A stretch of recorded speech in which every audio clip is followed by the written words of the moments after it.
जय हिंद दोस्तों, बहुत बहुत स्वागत है हमारी इस इंफॉर्मेटिव वीडियो के अंदर। कहीं पर भी पैसा इन्वेस्ट करना होता है तो सदियों से दोस्तों आज भी हमारा सबसे बेस्ट, सबसे सेफ और सिक्योर इन्वेस्टमेंट का टूल एफडी यानी कि फिक्स डिपॉजिट है। आपको किसी भी बैंक में, पोस्ट ऑफिस में एफडी करवानी है तो दोस्तों आज हम आपको 35 ऐसे पॉइंट बताने वाले हैं जिनको आपको ध्यान में देना बहुत जरूरी है, ताकि इन फ्यूचर में किसी भी तरह की प्रॉब्लम इनकम टैक्स डिपार्टमेंट से, टैक्स से रिलेटेड, टीडीएस से रिलेटेड नहीं आने वाली है। तो हम 35 पॉइंट्स आज हम डिस्कस करेंगे। चाहे आप किसी भी बैंक में, किसी भी पोस्ट ऑफिस में आप अपनी एफडी कराते हैं, दोस्तों एक रिक्वेस्ट है, इस वीडियो को आप उन सभी लोगों में शेयर जरूर करेंगे जो बैंक के अंदर एफडी करवाते हैं, करवाने वाले हैं, आपके बुजुर्ग हैं, ताकि इन फ्यूचर में आपको उनको किसी भी तरह की प्रॉब्लम का सामना ना करना पड़े। कहीं पर भी पैसा इन्वेस्ट करना होता है तो बहुत सारे फैक्टर आपके सामने आते हैं। सबसे पहला फैक्टर है रिस्क। आपने सुना होगा दोस्तों, रिस्क बहुत सारे लोग लेने को तैयार होते हैं।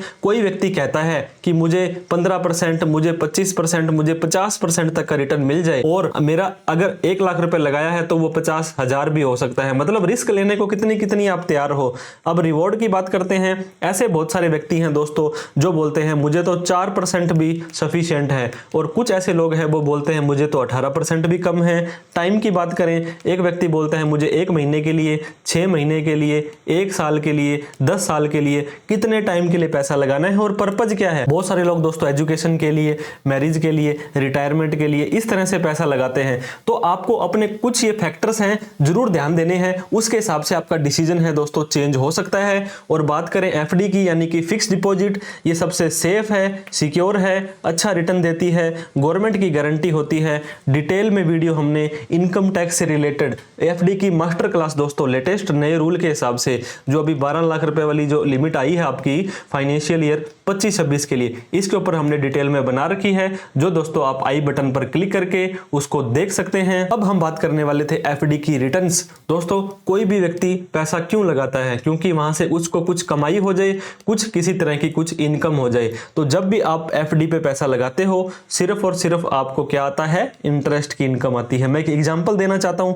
दोस्तों, आपने बढ़िया बढ़िया शेयर लेकर के रखे हुए हैं। फॉर एग्जांपल आपने इंडियन ऑयल ले लिया, भारत पेट्रोलियम ले लिया, तो आपका जो शेयर आपने लिया दोस्तों, मान लीजिए 50 रुपए का है, 1 साल बाद वो 80 का तो होगा ही होगा, लेकिन इन बिटवीन आपको डिविडेंड भी मिल जाएगा। डिविडेंड कई बार तो एफडी के ब्याज से ज्यादा तो आपको डिविडेंड ही मिल जाता है। लेकिन मैं ऐसा नहीं कह रहा हूं कि आपको शेयर मार्केट में लगानी है। तो इंटरेस्ट आपका डिपेंड करता है टेन्योर ऑफ एफडी पर। जिस टाइम की, जितने टाइम की आपने एफडी कराई है उतना ही ब्याज आपको मिलता है। और एफडी दोस्तों, आपने लोन दिया है बैंक को, कई बार हम बैंक से जाकर के लोन लेते हैं और हम उसको इंटरेस्ट चुकाते हैं। तो जब भी हम एफडी कराते हैं तो हमने एक तरह से बैंक को लोन दिया है और बैंक हमें इंटरेस्ट चुकाएगा। लेकिन इन्वेस्टमेंट करने से पहले एफडी के अंदर कुछ बातों का ध्यान देना बहुत जरूरी है। वैसे तो 34 है, लेकिन 35 चीजें ऐसी हो जाएंगी जिनको अगर आप ध्यान रखते हो तो इन फ्यूचर में कोई भी दिक्कत नहीं आने वाली है। पहली बात है दोस्तों, not good for long term. मान लीजिए आपने 10 साल के लिए पैसा इन्वेस्ट करना है। बहुत सारे लोग होते हैं जो अपनी बच्ची के नाम या अपनी पोती के नाम बहुत सारा पैसा ऐसा लगाना चाहते हैं और एफडी करा देते हैं। तो दोस्तों बिलीव मानिए, FD is not good for long term investment. Instead invest in stocks. मैंने आपको स्टॉक के दोस्तों ऐसे अच्छे अच्छे स्टॉक्स हैं जो चुनिंदा स्टॉक हैं, मोनोपोली वाले स्टॉक हैं। मैं फिर कह रहा हूं, आपको किसी भी तरह की शेयर मार्केट को प्रमोट नहीं करता हूं।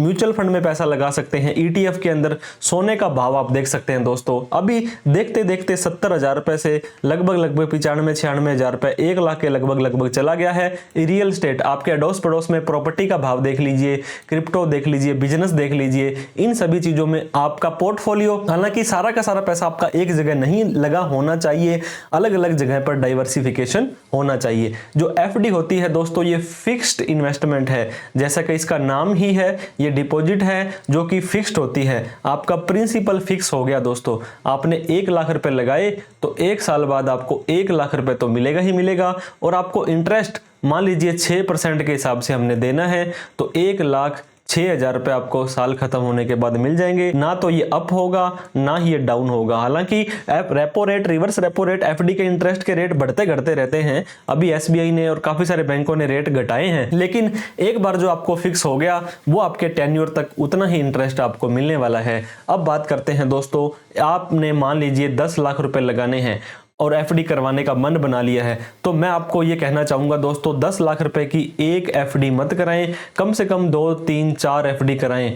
तो क्या होगा दोस्तों, instead of investing a single FD, invest in multiple, और कम से कम 2 एफडी तो जरूर कराएं, ताकि भविष्य में अगर आपको पैसे की जरूरत हुई तो आपको वो सारी की सारी एफडी 10 लाख वाली नहीं तोड़वानी पड़ेगी। मान लीजिए आपने 2-2 लाख रुपए की 5 एफडी करा ली, तो वो 10 लाख रुपए हुए, सेम ही ब्याज आपको मिलने वाला है। अब आपको इन फ्यूचर में 2 लाख रुपए की जरूरत पड़ेगी तो आप एक एफडी को ब्रेक करवा सकते हैं, बाकी की 4 एफडी आपकी वैसी की वैसी पड़ी रहेगी। तो आपको इंटरेस्ट है, वो पीनल इंटरेस्ट है, वो सारी अमाउंट पे ना देकर के सिर्फ एक ही एफडी पर देना पड़ेगा।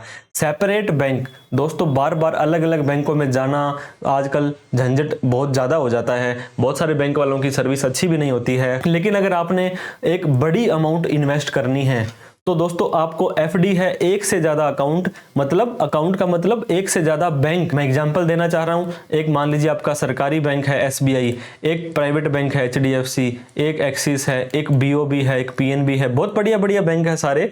So that each bank provide DICGC 5 lakh रुपए।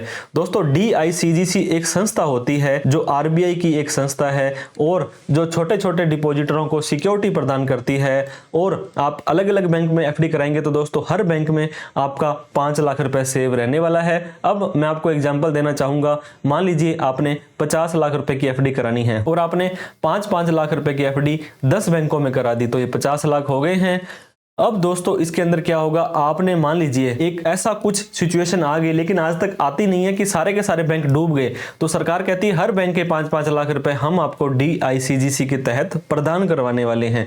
और इनकम टैक्स का नोटिस आता है, वो भी हर बैंक के हिसाब से आता है, जिसका कि हम आगे डिस्कस कर लेंगे। तो अलग अलग बैंक में एफडी कराएं तो ज्यादा बढ़िया रहने वाला है। पोस्ट ऑफिस दोस्तों, आजकल वो टाइम नहीं है जब पोस्ट ऑफिस सिर्फ डाक डिलीवर करने तक सीमित रहता था। आजकल डाक तो प्राइवेट कुरियर से भी आ जाती है। अगर आपने इन्वेस्ट करनी है बड़ी अमाउंट और आप अलग अलग जगह पर नहीं इन्वेस्ट करना चाहते हैं तो आपको पोस्ट ऑफिस में जाना चाहिए, क्योंकि यहाँ पे डीआईसीजीसी की कोई गारंटी नहीं है। सर 5 लाख की भी गारंटी नहीं है और आप कहते हो यहाँ पे इन्वेस्ट करो, क्योंकि यहाँ पे एंटायर अमाउंट गारंटेड है। दोस्तों ये जो पोस्ट ऑफिस है ये भारत सरकार का उपक्रम है, तो सरकार ने क्या बोला कि जितना भी पैसा आपने यहाँ पे पोस्ट ऑफिस में लगा रखा है, ये इसकी इंश्योरेंस, इसकी गारंटी हम देते हैं। और यहाँ पे एक बात टेन्योर की मैं बता ही देता हूँ दोस्तों, 1 साल, 2 साल, 3 साल और 5 साल, इस तरह से सिर्फ और सिर्फ 4 कैटेगरी ही आपको यहाँ पे मिलेगी। जो पोस्ट ऑफिस में आप एफडी कराओगे 1 साल, 2 साल, 3 साल और 5 साल, बस ये 4 ही कैटेगरी मिलेगी। और यूजुअली 7 दिन से लेकर के 10 साल तक की एफडी आप करवा सकते हैं, तो इस चीज का आपको ध्यान देना है। पोस्ट ऑफिस की सुविधा अगर आपको बढ़िया लगती है तो आप पोस्ट ऑफिस में एफडी करा सकते हो। टीडीएस यानी कि टैक्स डिडक्टेड एट सोर्स। दोस्तों सरकार को आपके ऊपर क्या नहीं है, भरोसा नहीं है कि आप जो भी एफडी की कमाई करोगे उसको हमें दिखाओगे या नहीं दिखाओगे। तो बैंक वाले की जिम्मेदारी लगा दी। अगर किसी भी व्यक्ति का इंटरेस्ट क्रॉस हो जाता है 50,000 रुपए 1 साल के अंदर, मान लीजिए 1 अप्रैल 2025 से लेकर के 31 मार्च 2026, इस साल के अंदर अगर आपने 50,000 से ज्यादा का अगर ब्याज कमा लिया सारी एफडीओ को मिला करके एक बैंक की, अगर आप सीनियर सिटीजन हो तो 1 लाख रुपए तक, तो सारी अमाउंट के ऊपर दोस्तों आपको 10% का टीडीएस कटवाना पड़ेगा। और आपका पैन कार्ड नहीं है तो 20% टीडीएस कट जाएगा। अब ये टीडीएस क्या होता है, मान लीजिए आपकी 10 लाख रुपए की एफडी थी, इस पर 7% का ब्याज आना था आपका 70,000 रुपए। तो सरकार कहती है इस 70,000 को देने से पहले इसके 7,000 रुपए आप हमें दे दो इसके टीडीएस के तौर पर, और उसकी एफडी में आप 63,000 ही जमा करवाओ। तो ये जो 7,000 रुपए आया है ये आप ही के 26 AS में, आप ही के पैन कार्ड में, आप ही के ASTS में शो हो जाएगा, ताकि इन फ्यूचर में आपको यहाँ पे इनकम टैक्स के अंदर जब अपनी रिटर्न भरो तो इस ब्याज को भी दिखाना पड़े। अगर आप चाहते हो कि आपका टीडीएस ना काटा जाए, देखिए सेव फ्रॉम टीडीएस, अगर आप चाहते हो आपका ब्याज मान लीजिए 50,000 रुपए से ज्यादा है, अगर एक सीनियर सिटीजन हो 1 लाख रुपए से ज्यादा है, तो आपको एक फॉर्म सबमिट करना पड़ेगा 15G, जिस व्यक्ति की उम्र 60 साल से कम है और उसकी इनकम 3 लाख रुपए से कम है, लेकिन इस साल के लिए ये 4 लाख रुपए हो गई है। और फॉर्म 15H करना पड़ेगा जो कोई सीनियर सिटीजन है जिसकी उम्र 60 साल से ज्यादा है, किसी भी साल के किसी भी टाइम में। दोस्तों जब आप एफडी करवाते हैं एक तो तब दें और आपका 1 अप्रैल या मतलब अप्रैल के महीने में भी दें, ताकि हर साल का अलग अलग फॉर्म ये देना पड़ता है। 15G के लिए तो 4 लाख रुपए लिमिट है, लेकिन 15H ऐसा कोई भी व्यक्ति जिसकी जिसकी नॉर्मल इनकम 12 लाख रुपए तक है वो दे सकता है, क्योंकि सीबीडीटी ने मई 2019 के अंदर एक सर्कुलर निकाला था, उसमें उन्होंने स्पेशल बोला था कि सीनियर सिटीजन को 87A की रिबेट देने के बाद अगर आपका कोई टैक्स बनता है तभी आपको ये फॉर्म जमा कराने की मनाही है। अब बात करते हैं पैन कार्ड। हर एक चीज का आधार हो चुका है दोस्तों, पैन कार्ड के बिना आपका कोई भी काम नहीं होता है। TDS is deductible if annual interest मैंने आपको बताया था 50,000 से ज्यादा है, सीनियर सिटीजन का 1 लाख से ज्यादा है तो सीनियर सिटीजन का तो 10% है, मतलब नॉर्मल व्यक्ति का तो 10% है जिसने पैन कार्ड दे रखा है। अगर आपने पैन कार्ड नहीं दे रखा है तो आपका 10 की जगह कितना कटेगा, 20% टीडीएस कटेगा। और ये पैन कार्ड आपके जो टीडीएस इन्होंने काटा है ये 26 में शो नहीं होगा तो आप इसका रिफंड भी नहीं ले पाएंगे। तो इस चीज का मेक श्योर करें, जब भी आप एफडी कराएं पैन कार्ड जरूर दें। ऐसा मत समझें कि पैन कार्ड देने से कोई दिक्कत आ जाएगी, कोई दिक्कत नहीं आएगी। फॉर्म 15G अभी मैंने आपको बताया, और फॉर्म 15H अगर आपका इंटरेस्ट 50,000 से ज्यादा है, सीनियर सिटीजन का 1 लाख से ज्यादा है, 10% टीडीएस नहीं कटवाना चाहते हो तो दोस्तों फॉर्म 15G दे दें 60 साल से कम वाले, फॉर्म 15H दे दें 60 साल से ज्यादा वाले। लेकिन मैं आपको फिर बता रहा हूं ये जो फॉर्म 15G वही व्यक्ति दे सकता है जिसकी इनकम 4 लाख रुपए से कम है। हालांकि टैक्स तो 12 लाख तक नहीं लगता है, लेकिन बेसिक एग्जम्पशन लिमिट 4 लाख रुपए है। सीनियर सिटीजन के लिए ये लिमिट 12 लाख रुपए कर दी है। 12 लाख तक है तो उनको टैक्स नहीं देना है, तो टीडीएस भी नहीं कटवाना है। जब आप एफडी करवाएं एक तो तब दें और एक फाइनेंशियल ईयर स्टार्ट होने के बाद दें, कभी भी दे दें, मतलब जागो तभी सवेरा है। जब भी आप फॉर्म 15GH देना चाहें दे सकते हैं। इंटरेस्ट चार्ट बहुत ही इंटरेस्टिंग फैक्ट होता है दोस्तों। जब भी आपको इंटरेस्ट मिलेगा वो आपके चार्ट के हिसाब से या टेन्योर के हिसाब से आपको मिलने वाला है। फॉर एग्जांपल अगर आप 6 महीने से लेकर के 364 दिन की एफडी कराते हो तो 6%, 365 दिन की कराते हो तो 7%, 2 साल की कराते हो तो 8%, और दोस्तों मैंने ये भी देखा है अगर आप 5 साल की एफडी कराते हो तो 7%।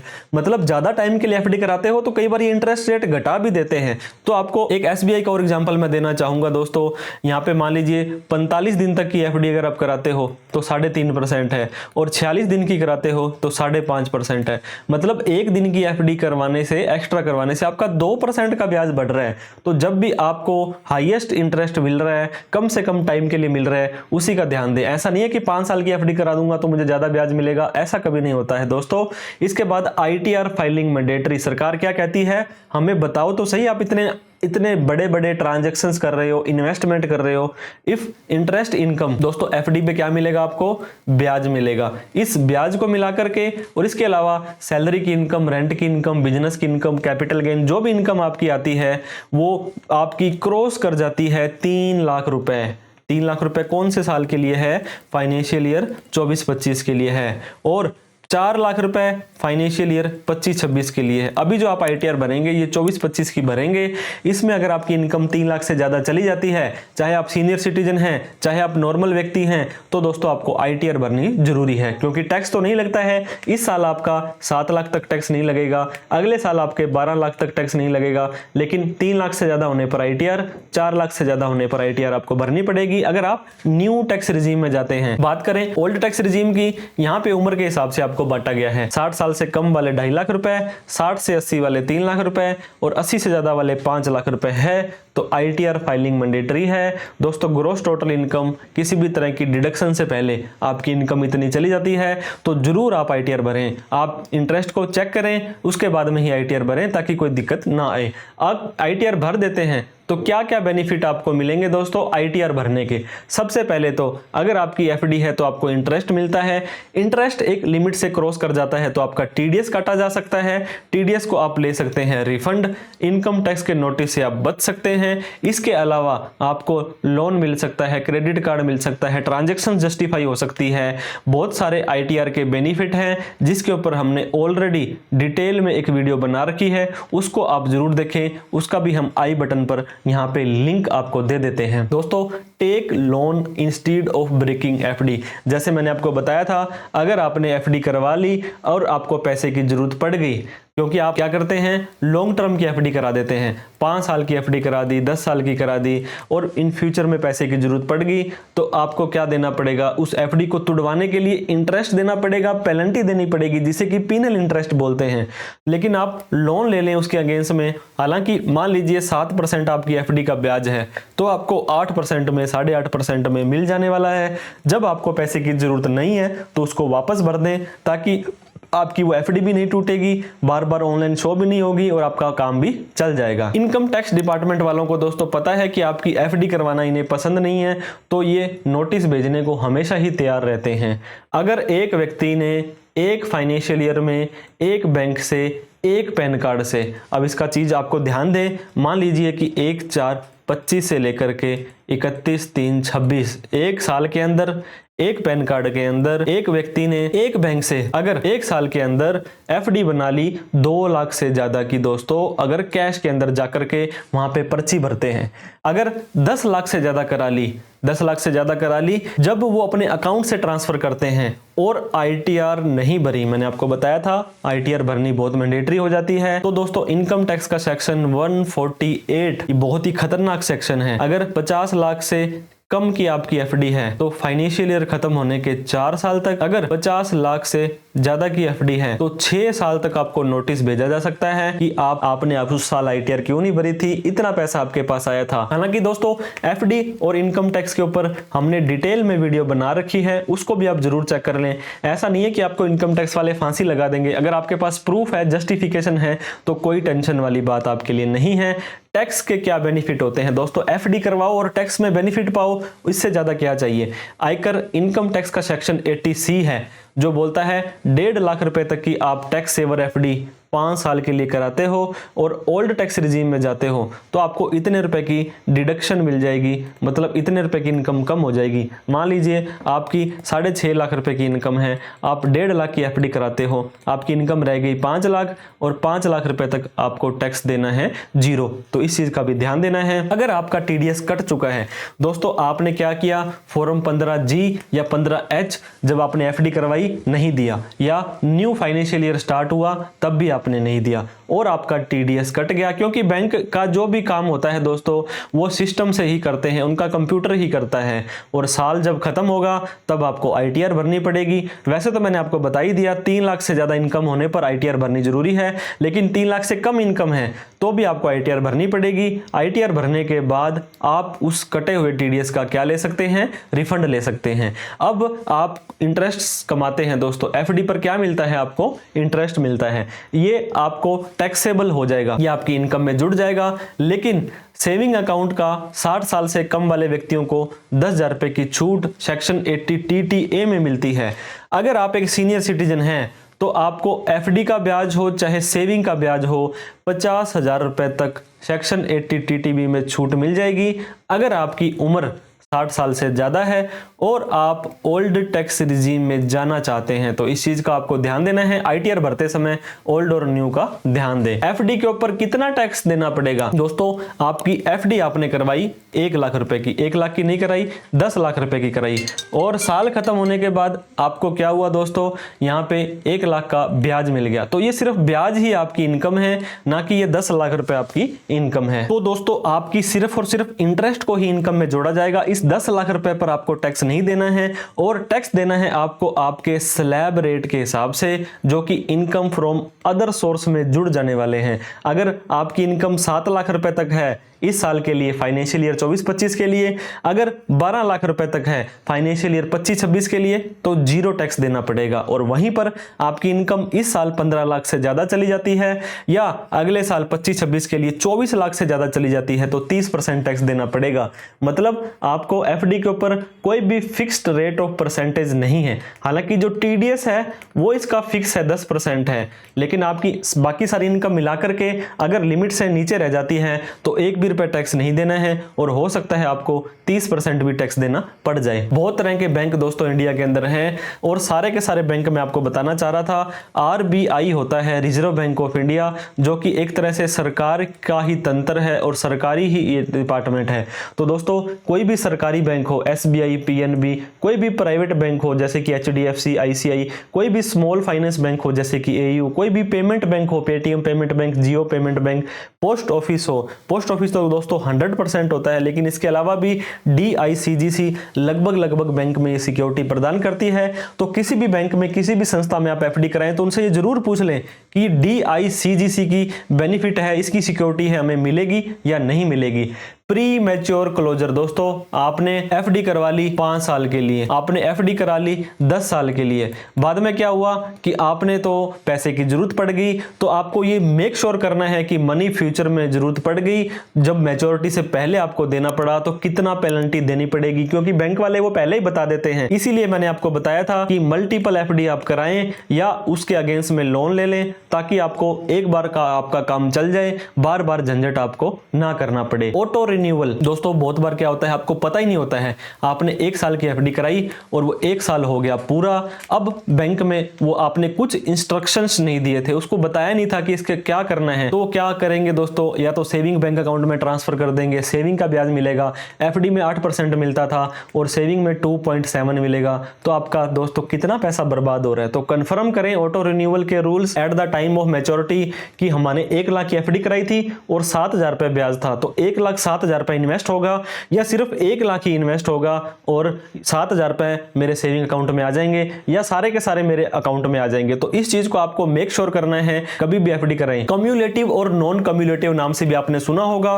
कम्युलेटिव होता है दोस्तों, मान लीजिए 10 लाख की एफडी आपने कराई, 3 महीने बाद आपको उस पे 10,000 रुपए का ही मान लीजिए ब्याज मिल गया, तो आपकी अब एफडी की कीमत 10,10,000 रुपए हो गई। अगला जो ब्याज मिलेगा 10,10,000 पर मिलेगा, ऐसे ऐसे करते बढ़ता जाएगा। दोस्तों कंपाउंडिंग आपने सुना होगा, ब्याज पे जो ब्याज मिलता है लगता है, तो आप अगर कम्युलेटिव करवाते हो तो पैसा इकट्ठा होता रहेगा और कंपाउंडिंग का बेनिफिट मिलेगा। नॉन कम्युलेटिव कराओगे तो जो भी इंटरेस्ट आपका होता है वो आपके अकाउंट में ट्रांसफर कर दिया जाएगा और लास्ट के अंदर दोस्तों आपको सिर्फ और सिर्फ प्रिंसिपल का ही पैसा मिलने वाला है। तो मेक श्योर करें आपकी एफडी कम्युलेटिव है या नॉन कम्युलेटिव है। सीनियर सिटीजन हमारे देश का ऐसा हिस्सा है जिन्होंने पूरी जिंदगी देश के लिए काम किया है, तो हर एक बैंक उनको थोड़ा सा इंटरेस्ट एक्स्ट्रा देने की कोशिश करता है। सीनियर सिटीजन, कुछ बैंक सुपर सीनियर सिटीजन जो कि 80 साल से ज्यादा हैं उनको भी एक्स्ट्रा बेनिफिट देते हैं।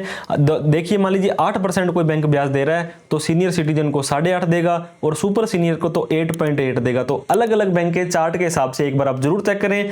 लेकिन दोस्तों पोस्ट ऑफिस सीनियर सिटीजन का कोई ख्याल नहीं रखता है, ये उनको इतना ही ब्याज देता है। बहुत सारे बैंक तो फीमेल का भी ध्यान देते हैं दोस्तों। Some bank offer extra interest to female depositor.